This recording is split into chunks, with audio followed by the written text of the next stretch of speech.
Halo, selamat pagi pemirsa di kota Medan, Riau, Palembang, dan daerah lain di Sumatera. Selama 30 menit ke depan kami akan mengabarkan informasi menarik dari wilayah Sumatera dan sekitarnya. Bersama saya Fahada Indi, inilah kabar Sumatera.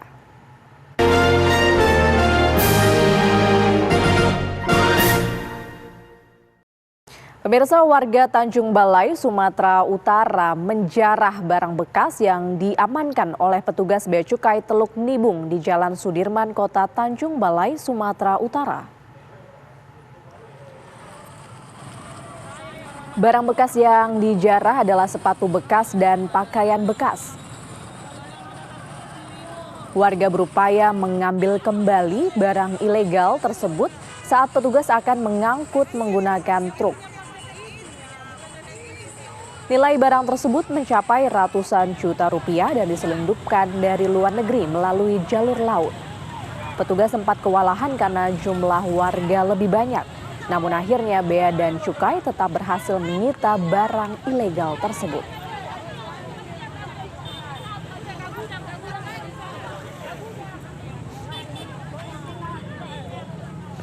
Terkait bekas penjaraan ini sampai saat ini masih dalam penelitian sama tim P2, jadi masih kita telusuri lagi siapa pemiliknya dan siapa yang berusaha melakukan pengiriman barang-barang ini. Untuk selanjutnya akan tetap dilakukan penelitian, pemanggilan saksi-saksi nantinya, tapi untuk sampai saat ini masih dalam proses penelitian semuanya. Dua orang kakak beradik ditangkap polisi dalam kasus bayi dibuang. Bayi lahir dari hasil hubungan di luar nikah sang adik dan teman prianya. Ya Allah, mencehoy nampak. Ya Allah, ya Tuhan. Di Semak Belukar, bayi laki-laki ditemukan warga dalam kondisi selamat di perumahan Cipta Permata Bengkong, Batam, 28 Agustus lalu. Saat itu warga akan membuang sampah tidak jauh dari semak di mana bayi berada. Ya Allah, mencehoy nampak. Warga mendengar tangis bayi dan menemukan karung dengan bayi di dalamnya. Kondisi bayi, plasenta masih menempel. Polisi kemudian menyelidiki kasus ini dan menangkap pelakunya. Rupanya, pelakunya kakak beradik ME dan M. Sang adik M hamil di luar nikah. Sang kakak kemudian mencoba melindungi adiknya, mulai dari menyembunyikan kehamilan hingga bayi lahir, lalu membuang bayi tersebut. Alasannya, mereka malu jika keluarga besar mengetahui kehamilan M. Menelantarkan anak di bawah umur, yaitu membuang bayi hasil hubungan gelap dia. Ya, setelah kita selidiki ternyata dia punya beberapa teman cowok. Ya, sehingga karena malu, akhirnya tidak ada teman tempat curhat, tempat dia bicara, akhirnya seperti ini. Sementara, bayi yang dibuang kini dalam perawatan Polsek Bengkong. Dari Batam, Kepulauan Riau, Alboin TV One mengabarkan. Kapal bermuatan ratusan ton kelapa sawit tenggelam di muara ujung Sungai Batanghari, Laut Timur, Sumatera. Dugaan sementara kapal tenggelam akibat kelebihan muatan dan dihantam ombak yang tinggi.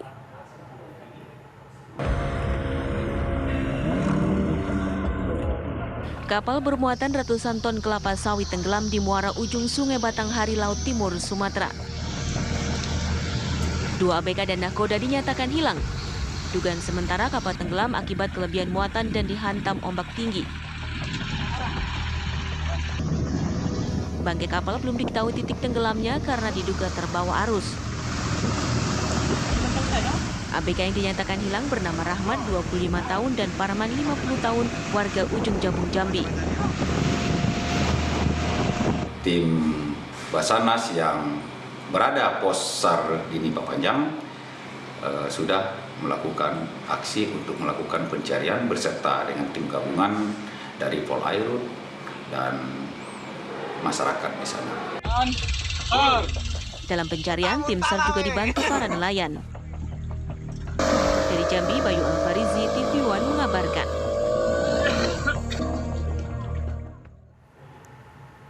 Sebuah pangkalan BBM jenis solar terbakar. Api melahap 7 unit mobil tangki BBM, 3 unit mobil pribadi, dan sebuah ruko. Yang mengarah ke tempat perumahan Adu kemarin, perumahan Abona. Video amatir ini pemirsa merekam detik-detik terjadinya kebakaran di kawasan TPA Kertapati Palembang, Sumatera Selatan pada Kamis siang. Kepulan asap hitam pekat dan api yang besar membumbung tinggi ke udara. Beberapa kali terdengar suara ledakan. Kebakaran ini terjadi di tempat pengepul BBM jenis solar. Polisi masih melakukan penyelidikan penyebab terjadinya kebakaran ini.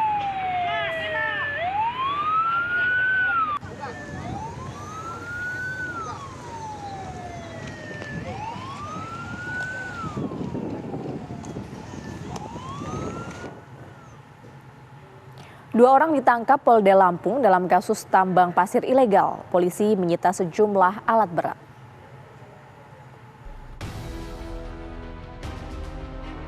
Inilah lokasi penambangan pasir ilegal yang digerebek petugas Subdit Gakum Ditpolair Polda Lampung di Desa Ranto Jaya Ilir, Kecamatan Rumbia, Kabupaten Lampung Tengah.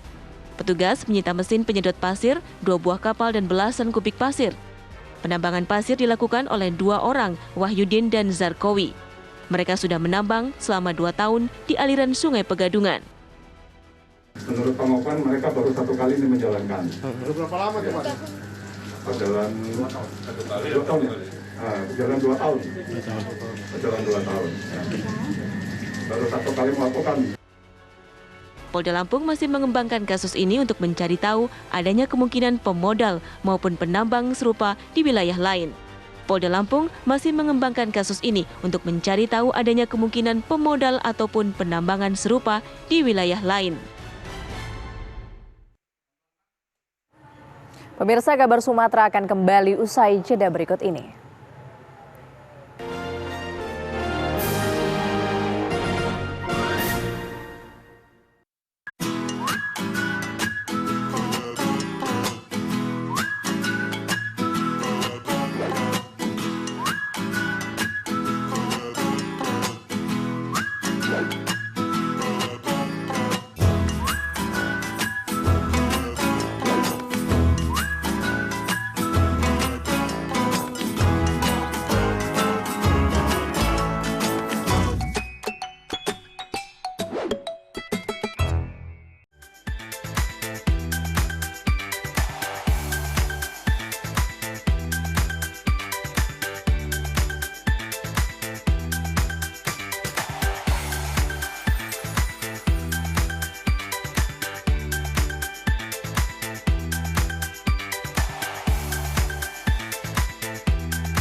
Agar tubuh menjadi sehat, diperlukan motivasi. saksikan Hidup Sehat dan Hidup Sehat Plus Setiap Senin sampai Jumat. pukul 9 pagi. Hanya di TV One.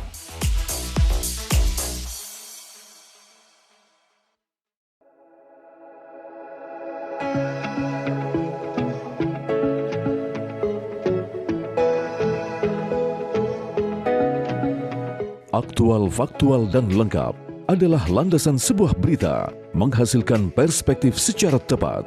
Dengan dukungan teknologi terkini, hadir untuk Anda tvOneNews.com sebagai platform terintegrasi antara broadcast newsroom dan media digital.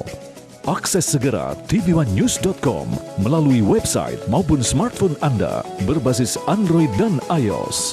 tvOneNews.com.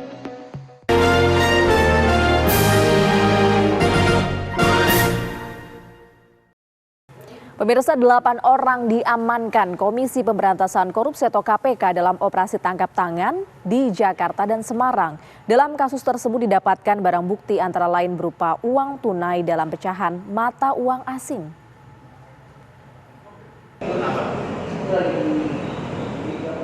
Tim Satgas KPK melakukan tangkap tangan terkait pengurusan perkara di Mahkamah Agung dengan dugaan melakukan tindak pidana korupsi penerimaan hadiah atau janji.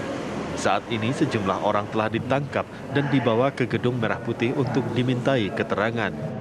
Petugas juga mengamankan barang bukti antara lain berupa uang dalam pecahan mata uang asing yang jumlahnya masih dikonfirmasi ke para pihak yang ditangkap.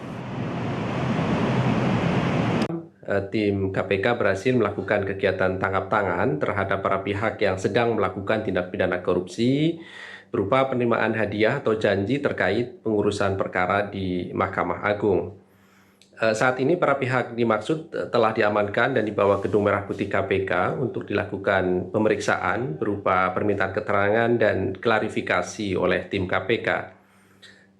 Dalam kegiatan tangkap tangan ini, tim KPK juga menemukan barang bukti berupa uang dalam pecahan mata uang asing yang jumlahnya tentu masih dikonfirmasi kepada para pihak yang ditangkap tersebut.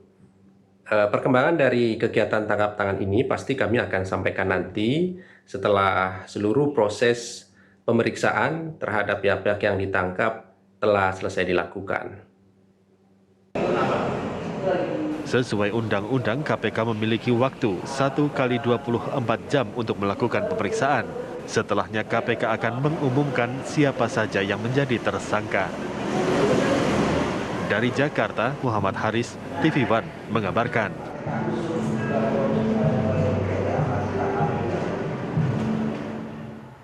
KPK menangkap 8 orang terkait operasi tangkap tangan di Mahkamah Agung. KPK juga menyita sejumlah barang bukti seperti uang sebesar $205.000 Singapura dan berikut pernyataan dari Firly Bahuri. Sebanyak 8 orang sebagai berikut. Yang pertama, DY, PNS pada Kepanitraan Mahkamah Agung. Kedua, MH, PNS pada Kepanitraan Mahkamah Agung. 3, EW, Panitra Mahkamah Agung. 4, AB, PNS Mahkamah Agung. 5, EL, PNS Mahkamah Agung. 6, NA, PNS Mahkamah Agung. 7, YP, pengacara. 8, ES, pengacara. Ada 8 ya yang sudah kita tangkap kemarin. Adapun kronologis tangkap tangan sebagai berikut. Menindaklanjuti pengaduan dan laporan masyarakat, KPK meminta informasi dugaan adanya, KPK menerima informasi dugaan adanya penyerahan sejumlah uang kepada hakim atau yang mewakilinya terkait penanganan perkara di Mahkamah Agung. Rabu tanggal 21 September 2022 sekitar jam 16.00, tim KPK berdasarkan informasi tersebut bahwa telah terjadi penyerahan sejumlah uang dalam bentuk tunai dari saudara ES kepada DY sebagai representasi SD di salah satu hotel di Bekasi. Selang beberapa waktu, Kamis sekitar 01.00 dini hari, tim KPK kemudian bergerak dan mengamankan DY di rumahnya beserta uang tunai sejumlah 205.000 Singapura dolar. Secara terpisah, tim KPK juga langsung mencari dan mengamankan YP dan ES yang berada di wilayah Semarang, Jawa Tengah, guna dilakukan permintaan keterangan. Jadi ada 2 orang yang diambil di Semarang ya. Para pihak yang diamankan beserta barang bukti kemudian dibawa ke Jakarta untuk dilakukan pemeriksaan lanjutan di Gedung Merah Putih KPK. Selain itu, AB juga hadir ke Gedung Merah Putih KPK dan menyerahkan uang tunai sebesar 50 juta rupiah. Sehingga KPK telah berhasil mengamankan barang bukti berupa uang tunai sebesar 205.000 Singapura dolar dan 50 juta rupiah.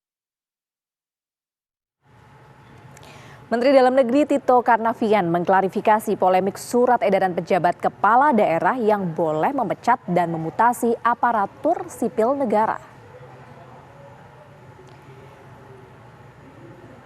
Tito Karnavian menjelaskan aturan yang tercantum dalam surat edaran Kemendagri poin 4A dan 4B ini untuk ASN yang terbukti terjerat masalah hukum.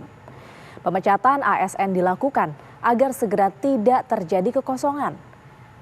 Pemecatan dan mutasi ASN wajib ditandatangani kepala daerah asal dan kepala daerah lokasi baru. Meski begitu, keputusan tetap berada di pemerintah pusat. Tito membantah surat edaran tersebut akan dipolitisasi karena dianggap memberikan kewenangan yang terbatas untuk pejabat kepala daerah.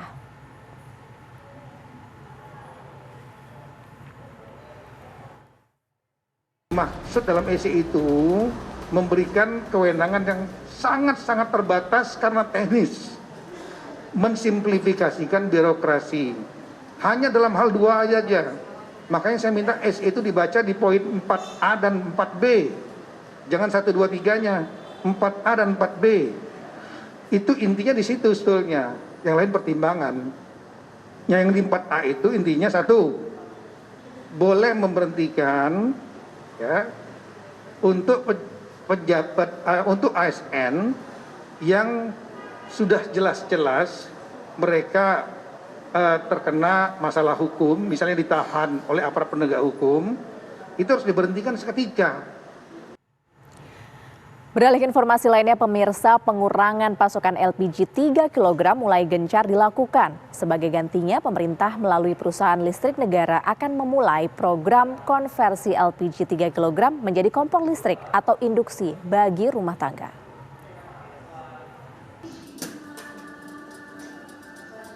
Perusahaan listrik negara PLN tengah menggodok program konversi penggunaan LPG 3 kg ke kompor induksi atau kompor listrik bagi rumah tangga. Untuk tahap awal, uji coba program ini menargetkan 15,3 juta pelanggan listrik bersubsidi. Direktur Utama PLN Darmawan Prasojo menjelaskan, program konversi LPG ke kompor induksi dapat menghemat APBN sebesar Rp330 miliar per tahun. Program konversi kompor induksi ternyata terbukti memberikan penghematan APBN walaupun ini masih dalam skala uji klinis yaitu 2.000 sampling saja. Ini dari sampling 23 keluarga penerima manfaat, ini ada pengurangan saving APBN yaitu sekitar 20 juta per tahun. Nah, untuk program konversi tahun 2022, selama setahun akan ada proyeksi saving APBN sebesar Rp330 miliar per tahun. Kemudian untuk 2023, 5 juta KPM ini akan ada proyeksi saving APBN yaitu sekitar 5,5 triliun per tahun. Dan savingnya ini dari mana? Ini dari fakta bahwa per kilogram LPG biaya keekonomiannya adalah sekitar 20.000, sedangkan per kilogram listrik ekivalen biaya keekonomiannya adalah sekitar Rp11.300 per kilogram listrik ekivalen. Saat ini PLN telah melakukan uji klinis terhadap 2.000 proyek percontohan di Solo dan Bali. Penggunaan kompor listrik diklaim menghemat biaya sekitar 10 hingga 15% dibandingkan dengan penggunaan kompor LPG 3 kg. Dari Jakarta, tim TV One mengabarkan. Pemerintah sedang menjalankan uji coba program konversi kompor gas berbahan LPG 3 kg menjadi kompor listrik atau kompor induksi. Dalam program tersebut, pemirsa, pemerintah akan menukar kompor gas milik masyarakat dengan kompor listrik secara gratis.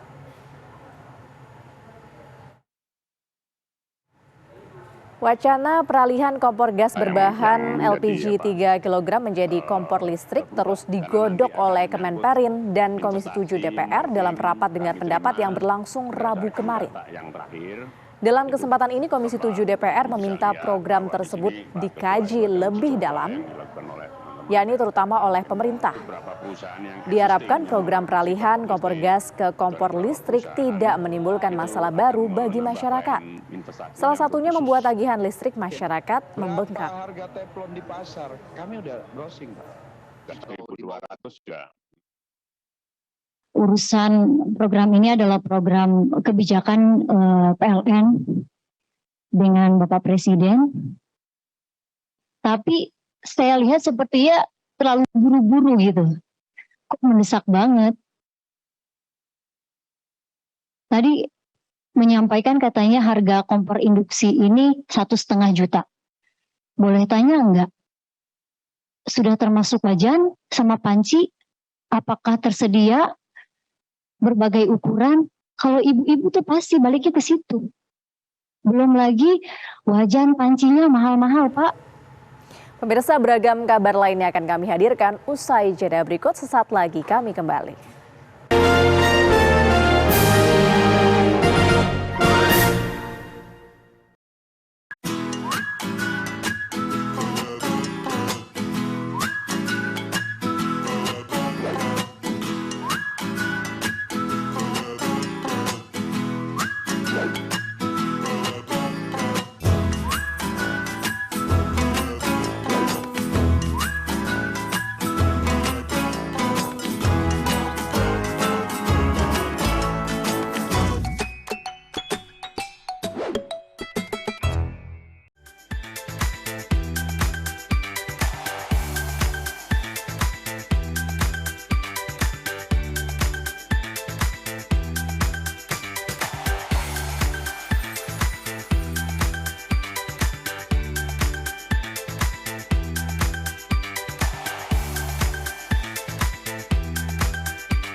Kamu lagi chatan sama siapa sih sayang? Kok serius banget? Aku lagi nonton sinetron mas di TV streaming. Habis aku males nonton di TV kita, gambarnya banyak semua. Sayang, sekarang kan siaran TV udah digital. Tinggal dipasangin set-top box-nya, langsung nyala. Ih, keren banget mas. Aku pindah nonton di TV aja. Lebih enak nonton di TV kan daripada di handphone, nanti sakit matanya. Udah gitu siaran TV digital ini banyak banget pilihan programnya. Bersih gambarnya, jernih suaranya, canggih teknologinya. Siarannya gratis dan nggak pakai kuota internet. Sukses kan migrasi digital, siaran TV digital. Keren! Menghadirkan informasi penting dan menarik. Kasus penularan varian Omikron di Jakarta Barat, lembaga negara kita memastikan kesehatan terjaga di dunia yang mereka menawarkan melalui media sosial. Semua tersaji lengkap menemani waktu siang Anda.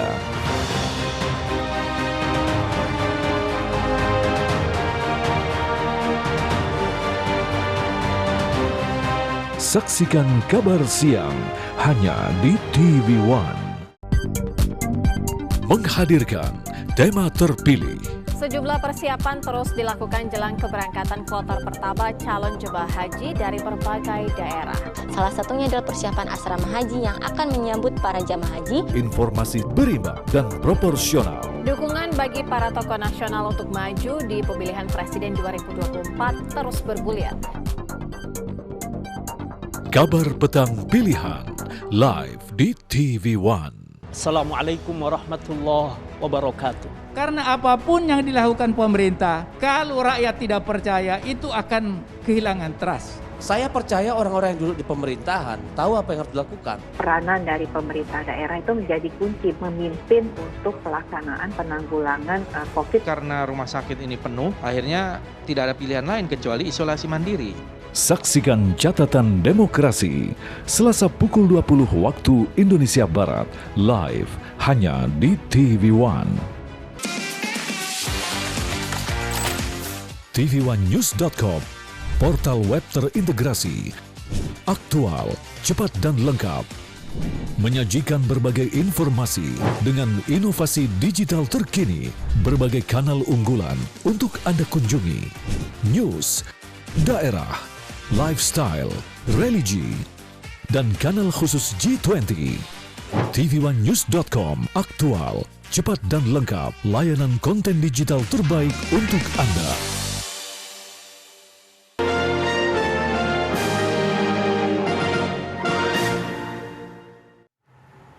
Kembali di kabar Sumatera, pemirsa, diduga tidak melihat adanya kabel listrik seorang pengemudi dan kernet truk di Serdang Bedagai di Sumatera Utara merenggang nyawa. Keduanya tersetrum aliran listrik bertegangan tinggi saat menyusun padi di atas truk.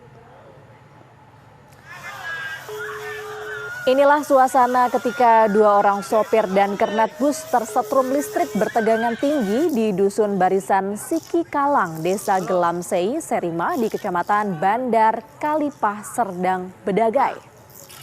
Turiman berusia 42 tahun, sopir truk, dan Irul 38 tahun yang merupakan kernet truk tewas tersengat listrik saat menyusun padi di atas truk. Proses evakuasi kedua korban pun berjalan dramatis. Selain kedua korban sudah dalam keadaan tidak bernyawa, tubuh kedua korban juga terbakar. Setelah dievakuasi warga dan petugas, kedua korban pun akhirnya dibawa ke rumah sakit untuk diotopsi dan diantar ke rumah duka masing-masing. Kasus ini masih dalam proses penanganan dari pihak kepolisian.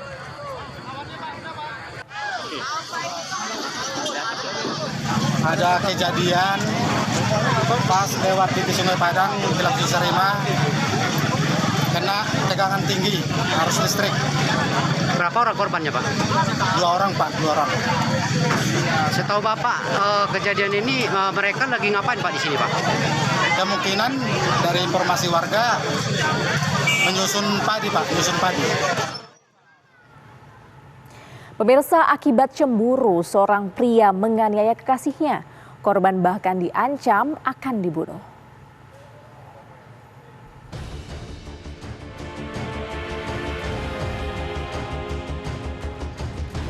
Tanpa perlawanan, Okta Saputra diringkus tim Buser Macan Gading Polres Bengkulu di rumahnya di Desa Lubuk Durian, Kabupaten Bengkulu Utara. Pemuda usia 23 tahun ini dilaporkan SP, seorang mahasiswi yang juga teman perempuannya, atas tindak pidana penganiayaan dan pengancaman. Penganiayaan terjadi di tempat indekos korban. Saat itu pelaku membuka ponsel korban dan menemukan percakapan korban dengan pria lain sehingga terbakar cemburu. Pelaku cemburu, mungkin ada chattingan antara dia dengan si teman laki-lakinya. Habis itu HP itu dicampakkan, HP si korban tuh, baru dia dipukuli kepalanya oleh si pelaku. Tak hanya menganiaya, pelaku juga mengancam akan membunuh korban. Dari Bengkulu, Ferry Yustika, TV One mengabarkan.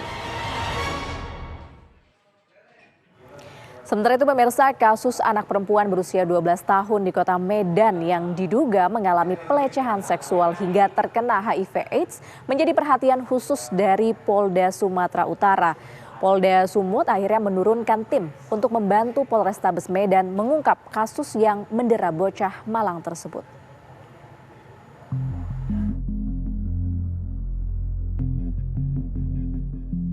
Kasus anak perempuan berusia 12 tahun di kota Medan yang diduga mengalami pelecehan seksual hingga terkena HIV/AIDS menjadi perhatian khusus Polda Sumatera Utara. Polda Sumatera Utara menurunkan tim untuk membantu Polrestabes Medan mengungkap kasus yang mendera bocah malang itu. Sejauh ini prosesnya masih terus berlanjut, kemudian Polda Sumut ikut membackup penyidik dari Polrestabes Medan dan terus mendalami peristiwa. Ada dibentuk tim khusus juga enggak, Pak? Secara khusus tidak ada, tetapi Polda ikut membantu untuk membackup prosesnya, ya kira-kira seperti itu. Terus hingga saat ini penyidik dari Polrestabes Medan belum menetapkan tersangka dalam kasus ini. Para penyidik masih mendalami keterangan 8 saksi yang telah diperiksa. Kasus pelecehan yang dialami korban cukup panjang. Berdasarkan keterangan korban, ia mengalami perbuatan asusila itu pada tahun 2017 saat ia berusia 7 tahun dan tinggal bersama ibunya. Ketika itu ibunya telah berpisah dengan ayah korban. Di rumah tersebut ibunya tinggal dengan pacar berinisial B. Menurut pengakuan korban, B adalah orang pertama yang melecehkannya. Setelah ibu korban meninggal dunia, korban kemudian dirawat neneknya. Di rumah itu ia diduga dicabuli oleh adik neneknya. Usai kejadian itu, nenek korban mengajak korban untuk tinggal bersama anak dari kakak neneknya. Korban tinggal di rumah itu selama kurang lebih 2 tahun atau hingga tahun 2021. Diduga di rumah itulah korban dieksploitasi secara seksual oleh tantenya yang berprofesi sebagai muncikari. Dari Medan, Sumatera Utara, Bahana Situmorang, Doni Admiral, TV One mengabarkan.